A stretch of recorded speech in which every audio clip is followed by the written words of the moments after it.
What is up, beautiful people? It's Wolf Brother Mythos Cushionata from the channel Frost and Fist, and I've got another battle report for you today.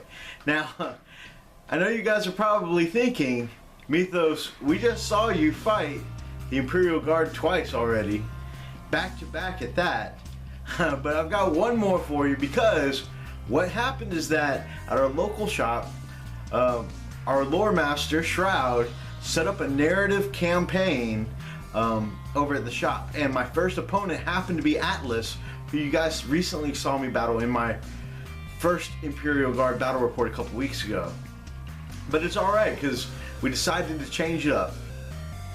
Atlas got a few more toys for his birthday, so we're playing 1850 now, and he's got a lot more of those goodies with him. He's running a lot of Tempestus, so you're going to see some Taroks, you're going to see some AP3 goodness from the Tempestus, and he's actually playing a lot of armor on the field. In fact, you're going to see that there is going to be no infantry that is not in a transport or a tank, which is the way it should be with Guard, right? Should be lots of heavy armor, and covering full field, and a lot of heavy stuff to wreck. And then once you wreck that, stuff on the inside to get to. And I really feel like his new retweaked 1850 list is pretty awesome. So I have, again, like I said, it'll be the Silver Moon Wolves versus Imperial Guard. This will be for our narrative campaign. What you can expect is that every week when I play in the league, you'll see a battle report, and then the battle report I will post to the narrative campaign.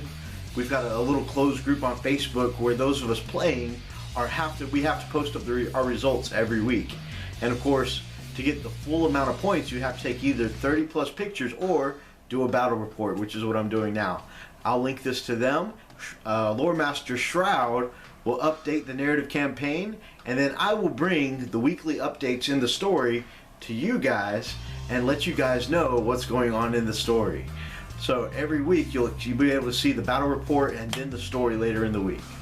So I'm really excited about that. I'm really excited to play and see how the narrative campaign goes. This is my first narrative campaign, and I'm also really excited to bring you guys the story of how things are playing out. So I'm not sure, because I noticed a lot of people in the league were looking for a reason for their armies to fight each other in their first battle. So what Atlas and I worked out is just that I told him how in my story the Silver Moon Wolves are rumored to be renegade wolves, not even known by their name, just wolves in black and silver armor, being known as renegade space wolves throughout the galaxy. And as rumors travel, some of it's just gossip, and word spreads differently. And so kind of like the author of Wheel of Time likes to portray, is that when rumor spreads of wars and different things across the galaxy or across the world, how things aren't always told exactly correctly. And so by the time we make it to this planet, Atlas leading the Guard there will have heard some of those rumors that these are renegade wolves, and feel like that his planet's under assault. So the Imperial Guard are going turn one, and with that, the misunderstanding will start as fire begins to hail on the Silver Moon Wolves, and the Guardsmen and the Silver Moon will clash against each other, and that'll be the story for this battle, tentatively. If Loremaster Shroud needs to fix anything going into it, on the official weekly story update, I'll let you guys know how that pans out.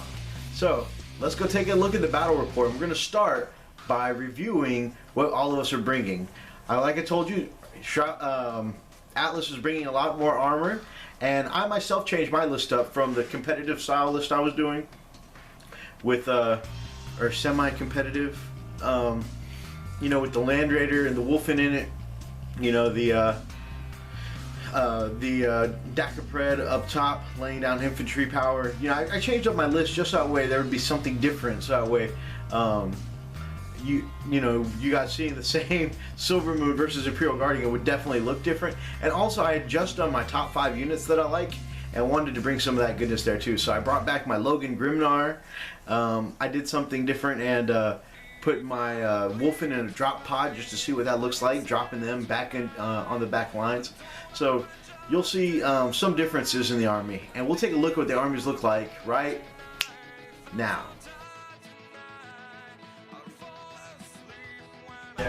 Alright guys, my man Atlas is going to go over his list again, and he's got some brand new goodies. Lots of them. Alright, so we're running 3 veteran squads. One with a melta-gun, sniper, and an autocannon. Do not have a box caster, that's just model. Gotcha. Then we got another team here. Also, melta-gun, sniper rifle, autocannon, regular commissar. And they have the carapace armor as well. Awesome. I didn't go over the chimera on the last one. Heavy flamer, heavy bolter, and a dozer blade. Okay. This one here has a heavy stubber, multi-laser, heavy bolter, hellstorm missile, and a dozer blade. Because I think when you guys fire, you guys can technically hit me. Next veteran squad, melta-gunner, sniper rifle, and autocannon. See a theme going here. We have a chimera as well with a heavy bolter. That's what we measure. I'm sorry, heavy flamer and a dozer blade. We have 2 walkers, armored sentinels, separate squads, both with an autocannon and hellstorm missiles.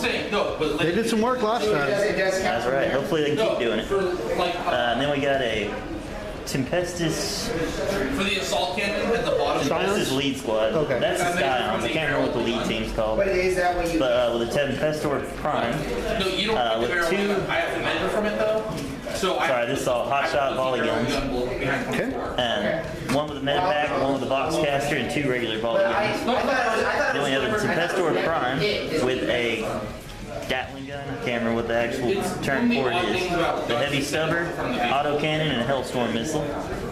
Then we got our command squad, who is not actually a Tempestus group. They're just the regular command. With our warlord, medipack, Okay. the master of ordnance, and 3 snipers. They're riding a Tarox with just the autocannon and the heavy stubber. Okay. Our Scion group, our leader, has a power fist, and he has 2 melta guns with regular Scions with him, riding in a Tarox with a Gatling gun as well, a heavy stubber, I just don't have another stubber, autocannon, and a hellstorm missile. And I really like the way those models look. The Tarox. Oh yeah, they look really cool. Hopefully the paint job goes well. All those Tempestus got some marine killing AP3 goodness. That's right. And then we got 2 separate teams. This is actually on a separate team now. He's just a single battle cannon with a heavy bolter. And then we have Knight Commander Pat, along with a battle cannon, with 3 heavy bolters on one and 1 heavy bolter on the other. Well, technically, I have my. And I believe that is my 1850 list. Right on. We're going to check out what the Space Wolves are bringing in Space Wolves deployment.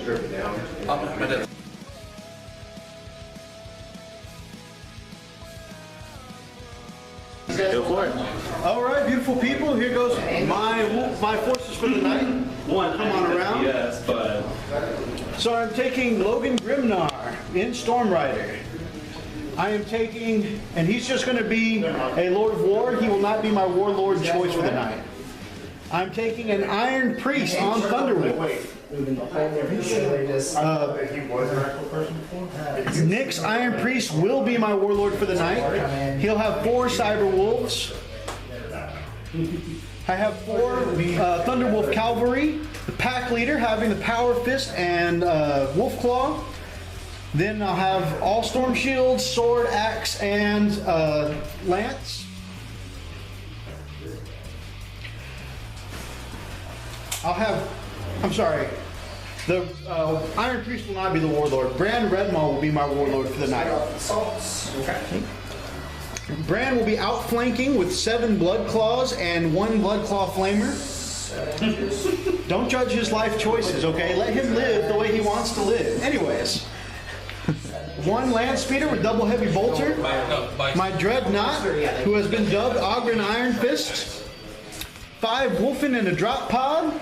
And a Stormfang gunship.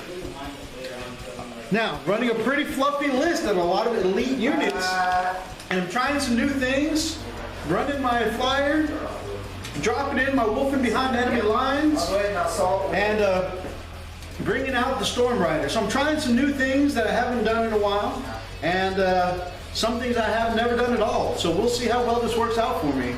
And while I have you on camera, I'm going to try and roll C's. I do not seize, and hopefully that's the last one of those that I will roll for the night.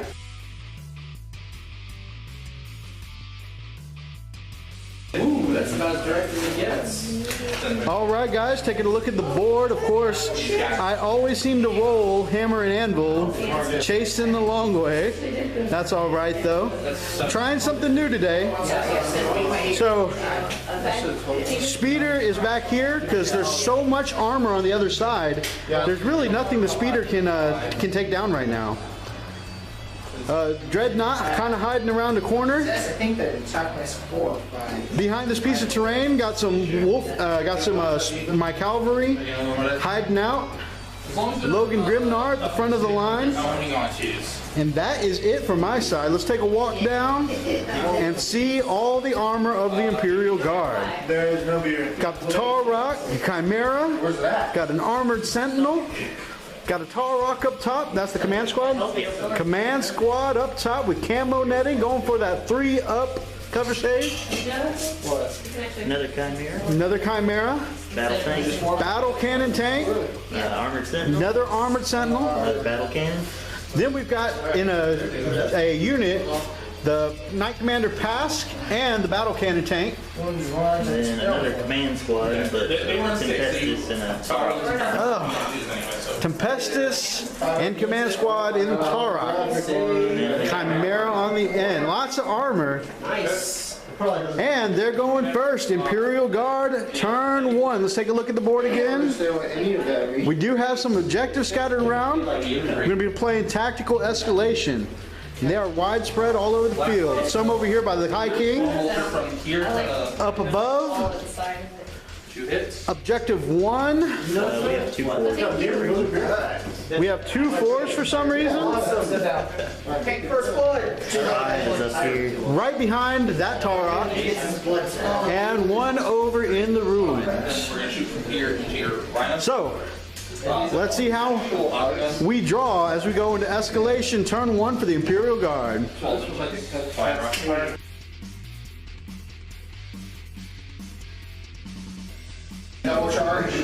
All right, a ton of firepower for the Imperial Guard. First of all, between Hellstorm missiles and the battle cannons, auto cannons as well. Lots of fire went into Storm Rider and Logan Grimnar, and each the Chariot and the Rider each took 1 wound during this turn. Cavalry unit, though, did not fare so well against the battle cannons. 3 Cyber Wolves go down, and the Swordmaster goes down. So, Atlas drew Slay the Warlord for his first card, so he did not make that objective. But he's already cut down a significant amount of fighting force from the cavalry, and he took the models up front, so that's going to be a much longer distance. They're probably not going to make it into combat with anybody this turn, leaving them exposed. Will they be able to recover? We'll see as we go into Space Wolves turn 1.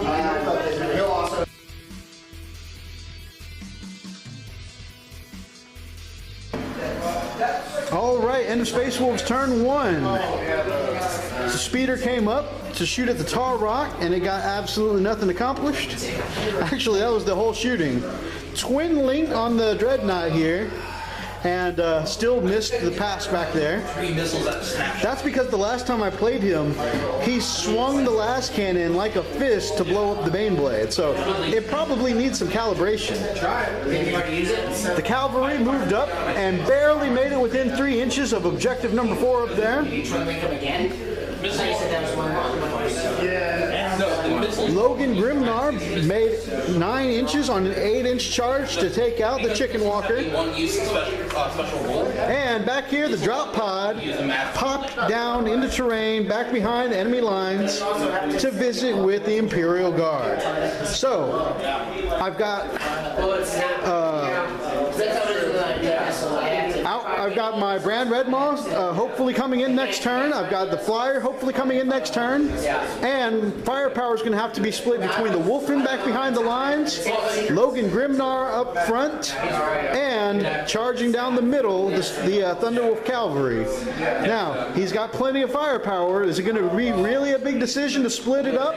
Or will he easily wipe them all before I can get any reserves? We'll take a look, but at the end of the turn, that leaves Space Wolves with 2 points, First Blood, and objective number 4. Imperial Guard going into their turn 2. Let's hope the retaliation is something that the Space Wolves can withstand.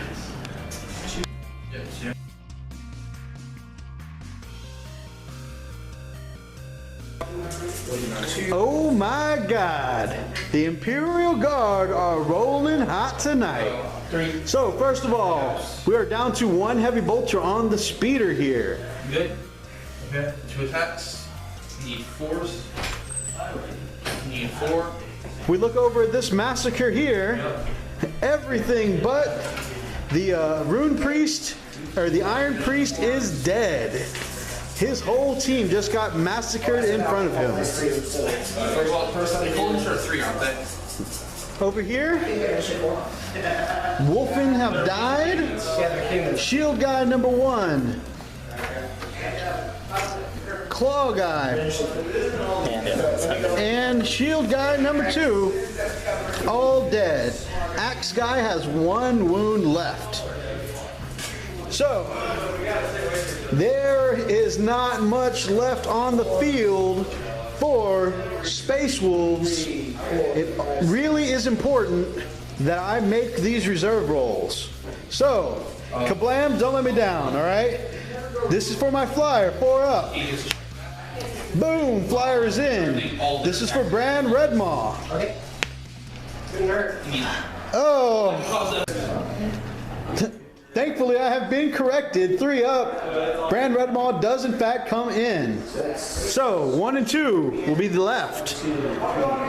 3 and 4 will be right. 5 and 6 will be my pick. Let's go back to the die. 1 and 2. Let's use that acute senses to re-roll. Yeah, I just have to. So I got 4. All right. Coming in to support the Wolfen. And they're going to need it. All right, going on to Space Wolves, turn 2.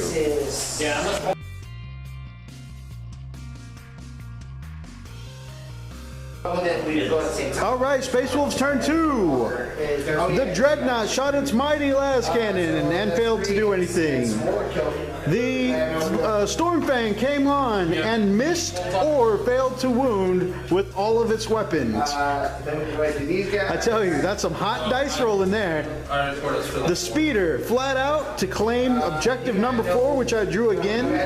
It's vulnerable, but I did score myself a point, and it will probably be gone next turn. Logan Grimnar swooped up and destroyed a Tarok with his Hammer of Wrath. The Wolfen moved up and did 2 wounds, destroying all the weapons off the Tarok, but it still has 1 whole point remaining. Brand Red Maw and his Blood Claws moved in and killed all but 1 of the Tempestus, Miltarm Tempestus. So, huh? Tarok's Prime. Tarok's Prime? Yeah. So, killed some things on our turn, but our Space Wolves are looking a little vulnerable to the firepower that's left. Let's see how that works out for me going into Imperial Guard turn 3.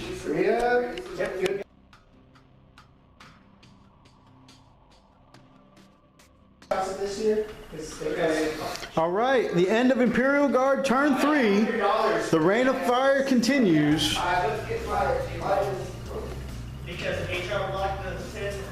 So, over here, you can see Edict Beer's wonderful Iron Priest has finally fallen to the weight of fire.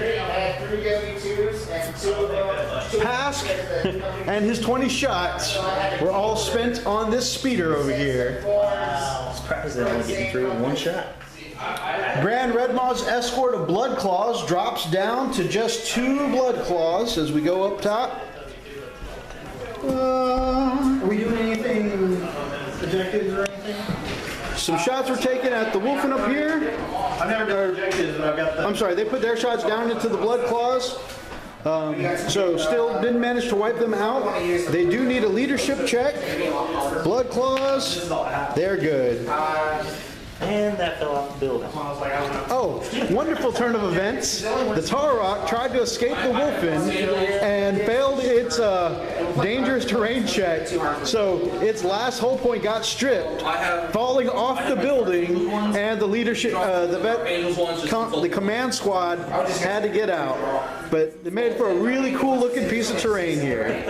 Well, there's 16 here. Now, one of the cool things, if you'll excuse me, But they correlate the ones. one thing that may be an advantage as we go into Space Wolf turn 3, Pask has turned to take out that speeder, and as my Stormfang moves closer, we'll get the side armor of Pask. Will that make a big difference? I'm just betting. The battle cannon here is turned to side armor towards the Dreadnought over here, Ogren Iron Fist. So I'm going to see. They haven't been so good at the shooting this game. We're going to see if we can take advantage of that as we go into Space Wolf turn 3. That you're more likely going to. Oh, and I so rudely forgot to announce, Atlas scored Recon, won that round, and no prisoner won. So it is now 2-3. It is a super close game, and lots of stuff destroyed on both sides. Atlas has a little more board control right now, so we're gonna have to see if we can turn this baby around, going to Space Wolves turn 3.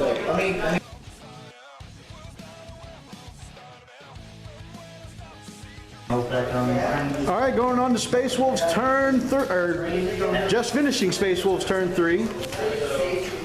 The Stormfang moved up and put no wounds in Pask. I'm telling you, that was... You got one. Oh, put 1 wound in Pask. And that was mobilized? Mobilized. All right, so we have mobilized Pask. My bad. Pask really tanking out a heavy volume of fire. The Dreadnought, Ogren the Iron Fist, put a wound on the side armor here of this battle cannon. I can't believe. Logan Grimnar moved into the side of the other battle cannon and only put 2 wounds on it. So all 3 tanks are still capable of laying down some damage. The Wolfen up top moved in on the command squad and wiped out everyone but the Warlord. So the Warlord's still going strong. And over here, Brand Redmaw and his last lone Space Marine took out many of the Tempestus with just the Tempestus Prime. Tempestus Prime, keeping them locked in combat. So, got a lot of damage dealt this round on the infantry, but still a heavy weight of firepower and still 2 full chimeras on this side. An infantry squad down that way, and a full Tarok. So Imperial Guard still control the field. We'll see how that's going to affect the game going into Imperial Guard turn 4.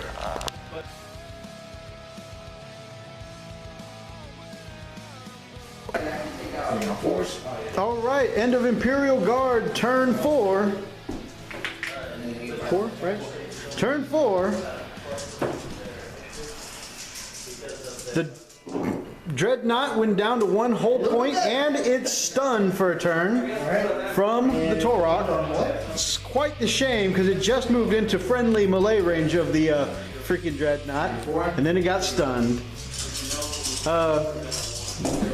Over here, Skyfire Nexus was the objective, and they formed a daisy chain, so the heavy weapons were able to take off 2 hull points from the Stormfang gunship. And managed to stun it as well. Up top, the Wolfen have slain the Warlord, and they jump down. In the back of the line, Chimera has moved over and taken objective 5 and dumped out all of its troops right there in front of Brand Red Maw. And you killed Prime. And we killed the Prime in close combat. So, Atlas scored a lot of points that round. He got hungry for glory, objective 4 and objective 5, putting him in the lead 5-4. Let's see if we can take back control as we go into Space Wolves turn 4.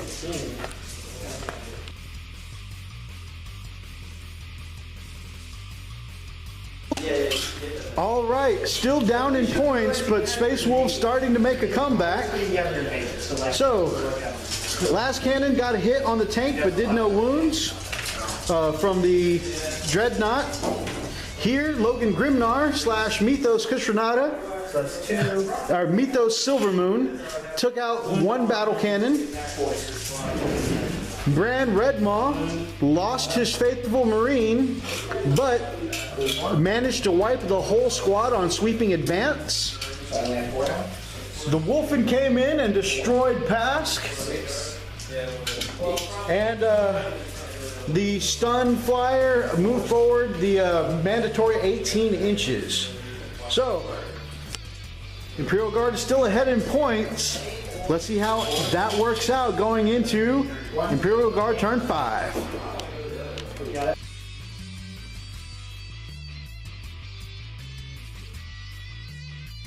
I would have been like directly in the middle of the shot. All right, Imperial Guard have got it on lockdown. This game is pretty much over. 10 points, Atlas has moved ahead. Man, what an amazing round. Objective 4, Objective 5, Supremacy, Objective 3, Objective 1. Behind enemy lines and overwhelming firepower. And there are too many squads left on the table between the transports, the battle cannon, and the units for me to table, unless I get really lucky and manage to make it all the way to turn 7. So we will see how it goes as we go on to Space Wolf turn 5. Close though. All right, guys. Super close game. So, Storm Rider has moved up, and Mythos has taken out the last battle cannon. Red Maw wolfed out and took 2 wounds off the Chimera. I should have used the smash option. The Wolfen moved over to the infantry and cleaned up. And at the end of the turn, we scored Objective 3 twice, no prisoners, and behind enemy lines. So, it is 8-10. It is super important whether or not this game goes on. Atlas, will you see if we have a 4 up to continue? What is that? It is a 2. The game ends on an Imperial Guard victory. Oosh! There we go. Finally. 3 times charm. All right, guys. So that was the battle, and it was pretty hectic and chaotic there. I definitely think maybe the Imperial Guard were not the right army for me to drop the pot of Wolfen in the back line, but in the end, they still end up wrecking a lot of stuff and doing some good damage anyways. Maybe they just don't need to be back there by themselves. Maybe if I dropped 2 and dropped, a whole murder pack back there, that might work out a little better. I'm actually working on a strategy now. I've got a surprise coming, and it might be a few more Thunderwolf cavalry. So I've been thinking about a list. What happens if I have, you guys know I'm a big fan of pincer style movements. So what happens if I pincer 2 sections of Thunderwolf cavalry up the field and then drop 2 drop pods of Wolfen in the back? I think it'd be kind of a neat story. Here, I could see the definite advantages of having them already start on the back line. I also got to see the disadvantages of them getting shot to pieces because that first turn dropped down and not be able to charge. So that's still something I want to play with and experiment with. I love seeing Logan on the battlefield. Logan did so much damage, and Logan, of course, was much harder to kill. And of course, I've been playing him wrong. Shout out to Tim Moat, who sent me an email saying, all of the penetrating hits on Storm Rider are automatically reduced to glancing hits. Sure enough, I've been playing it wrong for a long time now. And then another rule I've been playing wrong is I keep hitting with the 1 Hammer of Wrath, and apparently Chariots are D6 Hammer of Wrath, and that came into play making his killing power so much even more effective in this battle. Kudos to Atlas, who won this match, and I think his tweaks to his list definitely had some great firepower added and a lot more survivability, because that was a ton of armor on the field to kill, and even after killing all that armor, I had to deal with the squads too. So in the end, I probably would have tabled him if we were running similar to his original list, but all that armor and all that transport goodness, there was just so much to kill. So I don't know, I'm pretty happy with the way that game went out, and even though I didn't win, it was a great game. If you like this battle report, then grab up an axe and smash that like button in the name of the Emperor, and drop me down some comments below letting me know what you think about this upcoming narrative campaign, if you're excited for the stories and the battles that'll go with it. And if you are not yet subscribed to the channel, then we would love to have you as part of the pack here on the Frost and Fist. Until next time, guys, stay frosty.